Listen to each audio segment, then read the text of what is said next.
بسم اللہ الرحمن الرحیم۔ السلام علیکم میرے پیارے بھائیوں اور دوستوں۔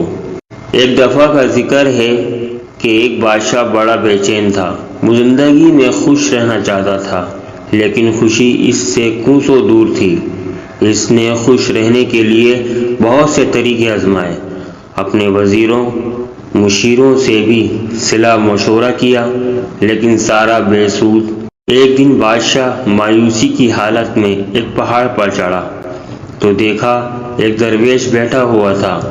درویش کے دو مشاغل تھے، صبح صادق کے وقت مشرق کی طرف منہ کر کے بیٹھ جانا اور سورج کو آہستہ آہستہ افق سے بڑھتے ہوئے دیکھنا، اور اس کے بعد جنگل میں نکل جانا، سارا دن جنگل میں گزار دینا۔ بھوک لگتی تھی تو وہ درختوں کے پھل توڑ کر کھا لیتا، پیاس محسوس ہوتی تو وہ ندیوں، جھرنوں اور آبشاروں کا پانی پی لیتا۔ درویش کے پاس رہنے کے لیے ایک کٹیا تھی، وہ رات کٹیا میں آ جاتا۔ درویش کے پاس سردیوں کے لیے 2 کمبل تھے، گرمیوں کے لیے کھلا آسمان اور ٹھنڈی زمین تھی، اور کپڑے لتے کی ضرورت زائرین پوری کر دیتے تھے۔ درویش کے پاس اس کے علاوہ کچھ نہیں تھا، لیکن وہ اس کے باوجود بڑا خوش تھا۔ بادشاہ اس خوشی کی وجہ دریافت کرنے کے لیے درویش کے پاس پہنچ گیا۔ درویش نے سنا، مسکرایا، لکڑی کی جوتیاں پہنی اور بادشاہ سے کہا، بادشاہ سلامت، میں اس کا جواب آپ کے دربار میں جا کر دوں گا۔ بادشاہ نے درویش کو گھوڑے پر بٹھایا اور دارالخلافہ آ گیا۔ درویش نے درخواست کی، اب آپ کس ضرورت مند کو بلائیں؟ بادشاہ نے عرضیوں کی ٹرے سے ایک خط نکالا، وہ خط وزیر کے حوالے کیا اور ضرورت مند کو طلب کرنے کا حکم دیا۔ ضرورت مند کو دربار میں حاضر کر دیا گیا۔ درویش نے بادشاہ کے کان میں سرگوشی کی، آپ حکم جاری کریں۔ اے ضرورت مند، تم جاؤ، اپنی سلطنت میں دوڑو، تم سورج غروب ہونے تک زمین پر جتنا بڑا دائرہ بنا لو گے، وہ زمین تمہاری ہو جائے گی۔ بادشاہ نے ضرورت مند کو حکم دے دیا۔ حکم جاری ہونے کے بعد بادشاہ درویش اور درباری محل کے سامنے کرسیاں بچھا کر بیٹھ گئے۔ ضرورت مند کو لکیر کھینچ کر ایک مقام پر کھڑا کر دیا۔ بادشاہ کا رومال ہلا اور ضرورت مند نے دوڑ شروع کر دی۔ ضرورت مند نے دوڑ کے آغاز میں وقت کو 2 حصوں میں تقسیم کر دیا، صبح سے ظہر تک آگے جانا اور ظہر سے مغرب تک واپسی کا سفر۔ ضرورت مند کا خیال تھا یوں وہ زمین کا بہت بڑا ٹکڑا ہتھیا لے گا، لیکن لالچ اور ہرس بھی کیا عجیب چیز ہے۔ ضرورت مند سرپٹ بھاگتا رہا۔ ظہر کے وقت اس نے 400 ایکڑ زمین گھیر لی۔ منصوبے کے مطابق ضرورت مند کو اب واپسی کا سفر شروع کرنا تھا، لیکن وہ لالچ کا شکار ہو گیا۔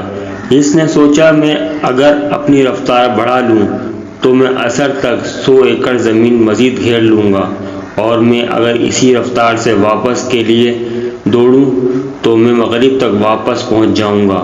یہاں انسانی فطرت کی ایک کمزوری بتاتا چلوں کہ انسان لالچی ہے، اور لالچ میں 2 درجن خامیاں ہیں، لیکن اس کی سب سے بڑی خامی کا تعلق انسانی ذہن کے ساتھ ہے۔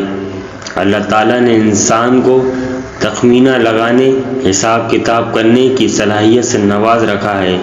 ہم جب بھی کوئی چیز دیکھتے ہیں تو ہمارا دماغ فوراً اس کے عرض بلند، موٹائی، وزن اور قیمت کا اندازہ لگاتا ہے، اور ہم اس حساب کی بنیاد پر اگلے فیصلے کرتے ہیں۔ مگر ہم جب لالچ میں آتے ہیں تو ہمارا دماغ ایک عجیب کیمیکل پیدا کرتا ہے۔ یہ کیمیکل ہماری حسابی صلاحیت کو تباہ کر دیتا ہے، اور یوں ہم غلط فیصلے کرنے لگتے ہیں۔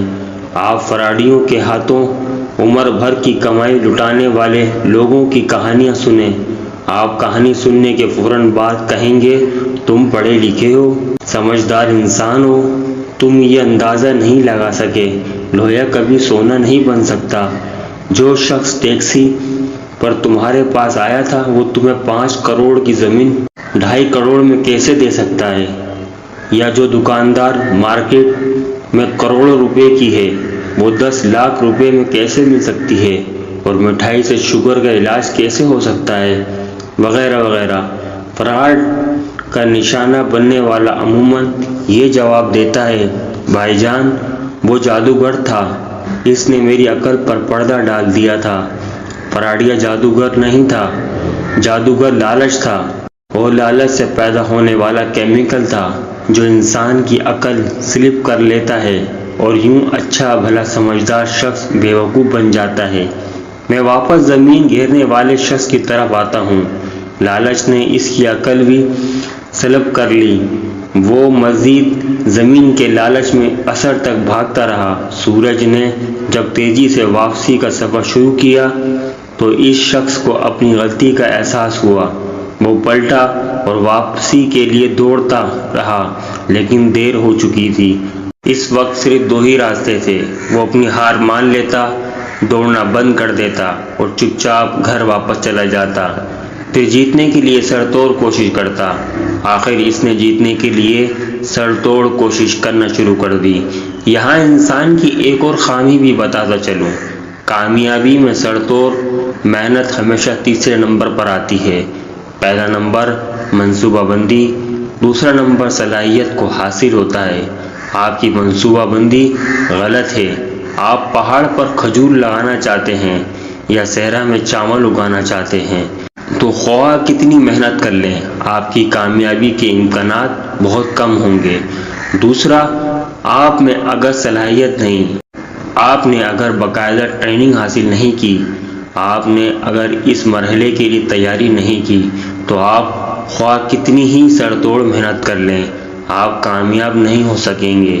زمین گھیرنے والا بھی منصوبہ بندی اور صلاحیت دونوں سے عاری تھا، چنانچہ اس نے دوسرا فیصلہ بھی غلط کیا۔ اس نے سر توڑ کوشش کی ٹھان لی، بھاگنے کی رفتار بڑھا دی۔ وہ بری طرح تھکاوٹ کا شکار تھا، لیکن اس کے باوجود دیوانہ وار دوڑتا رہا۔ وہ وقت پر پہنچنے کی کوشش میں اپنی رفتار بڑھاتا رہا، یہاں تک کہ اس کے پھیپھڑے پھٹ گئے، اس کے منہ سے خون جاری ہو گیا، لیکن وہ اس کے باوجود بھاگتا رہا۔ وہ بالآخر بادشاہ تک پہنچ گیا، لیکن منزل پر پہنچنے کے بعد اس نے لمبی ہچکی لی، زمین پر گرا، تڑپا اور اپنی جان آفرین کے حوالے کر دی۔ وہ زمین میں جیت گیا تھا، لیکن زندگی سے ہار گیا۔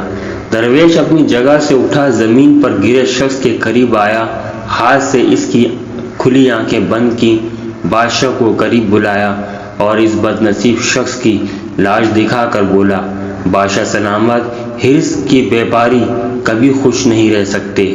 یہ شخص مجھ سے بہتر زندگی گزار رہا تھا۔ میرے پاس کپڑوں کا ایک جوڑا، لکڑی کے جوتے، 2 کمبل اور ایک پیالے کا سوا کچھ نہیں ہے۔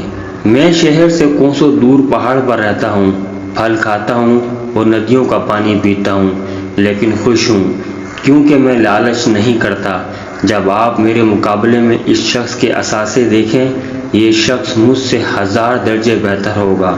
اس کے پاس مکان بھی ہوگا، بیوی بچے بھی، کپڑے بھی، سواری بھی، دال اناج بھی اور زمین جائیداد بھی، لیکن یہ اس کے باوجود زمین پر گر کر مر گیا کیونکہ یہ اپنے اندر کے لالچی انسان کو قابو میں نہ رکھ سکا۔